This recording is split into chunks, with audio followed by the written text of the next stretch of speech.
Okay, there you go. There's a reservation email. Finally come through. All good. Hey, look at that, see? Who's that? That is a Tesla, people. A Tesla. Bit of a wobbly camera mount, but never mind. Model S, 85D. Nice. What we got here? We got a Tesla, what is it, a 90D is it? It's a 90D. At Butlins. Woo! It's a 70D. Dual motor. And there's a Tesla.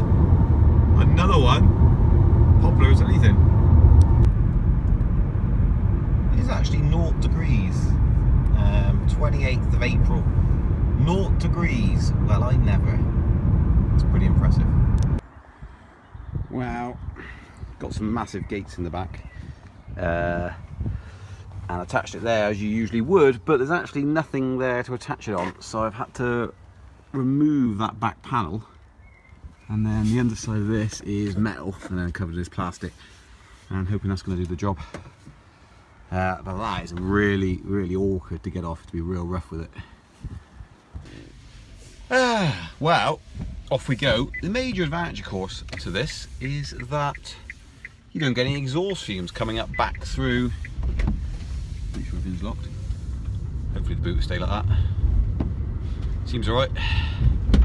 Gates aren't going anywhere, they're absolutely massive and heavy. You don't get any exhaust fumes coming back up through the car, which is obviously the biggest risk with traditional ICE cars, is that it chucks a load of fumes back, either diesel or petrol. With this you don't get that. You could do with a bigger boot though. Now, not all the way along, but at the end I think you'd actually fit them in here. If you took the headrests off and dipped them over the things, which would be highly dangerous if you wanted to keep your head. I think you might just fit me here, but the gates are too wide to actually fit through the boot opening. If I tried to put them the other way around to start with, and they wouldn't fit. So yeah. So first time I've ever carried gates, and it's the first time I've ever driven it with the boot open, to be fair. So don't really have a call to do it very often. Anyway, off I go. Just started to rain.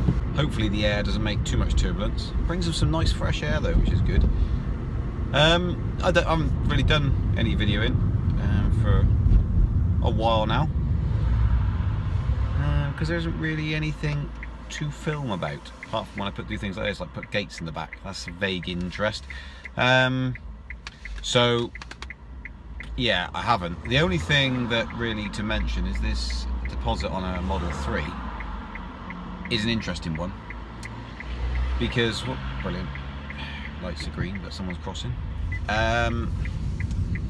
It's an interesting one because in the UK, it's a bit of a moan, in the UK you have to put in £1,000, not $1,000, which roughly is $1,400. So that's a bit of a jip.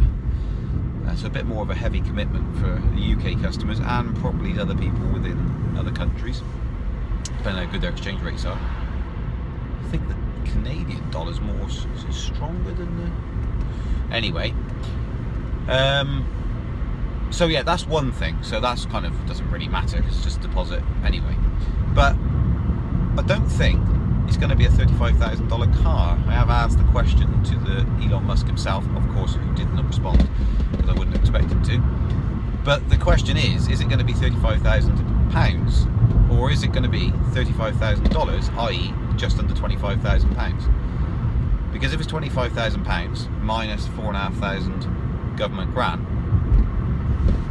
excellent. If it's £35,000, not excellent. At that point, I don't think I'd be interested, to be honest. 35 grand. I think I'd rather go for a used Model S if I was going to go for anything. So, because by that time, I would imagine there's going to be some around the 40k mark, if not hopefully slightly less, but if not around that mark. I mean, they're up now for about 45 to 48. So, you know, or I would just take another alternative, which hopefully will be out by then. So there's a question about whether it's going to be that price. Is it going to be $35,000, what everyone's pitched it on, because that's what's been announced.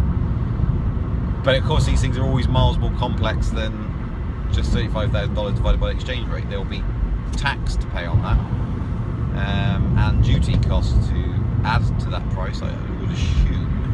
So perhaps they just got a horrible feeling they're going to stick it up for like 35k Great British pound. Hope not.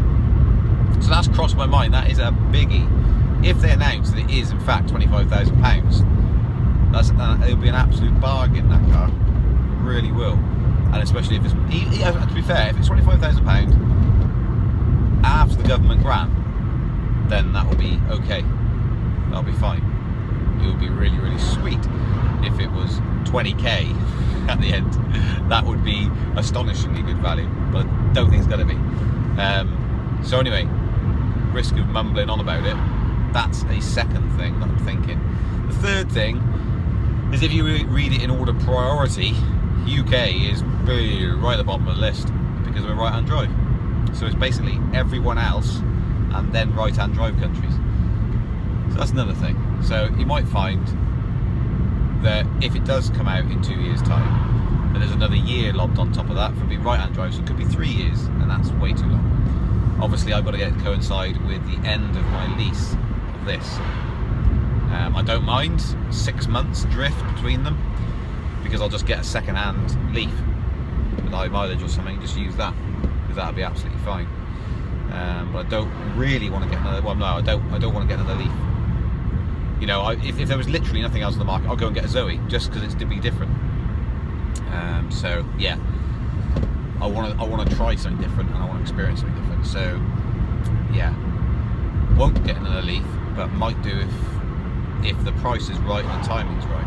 If the timing's way out, then it ain't going to happen, and I'm going to be going with something else. But the money's there, tied up in it, until we find out more details. I kind of have a punt that they might even bring it out earlier than expected, against everyone's. If I was Elon Musk, and the biggest complaint of Tesla being their delivery schedules are awful, woeful, never ever met, basically, for any other reason that you can imagine. If I was him, I'd be thinking, right now, with this massive amount of hype behind it, bloody bird, let's get this out earlier than the critics are saying we can do it. So that would be great, wouldn't it? But it's still going to be slow for right-hand drive. So really, that's just my thoughts on the Tesla Model S, no, Model 3, Tesla Model 3 coming out, which is kind of irrelevant to these blogs in some degree. But of course, it is the next phase of electric car ownership. Time is ticking away. So what about it now? 2.5 years this, so I've got another 1.5 years left, approximately. So the months soon slip by, and I'll be looking at 12 months. And 12 months isn't a lot of time to organise any finances, etc., to suit a purchase, because it's unlikely I'm going to lease next time, as I've probably said before. Anywho, there's my thoughts. Like them, loathe them, be bored by them, whatever, but that's them. Whee! 22 degrees. 22 degrees! Lovely and sunny outside. It's like a summer's day.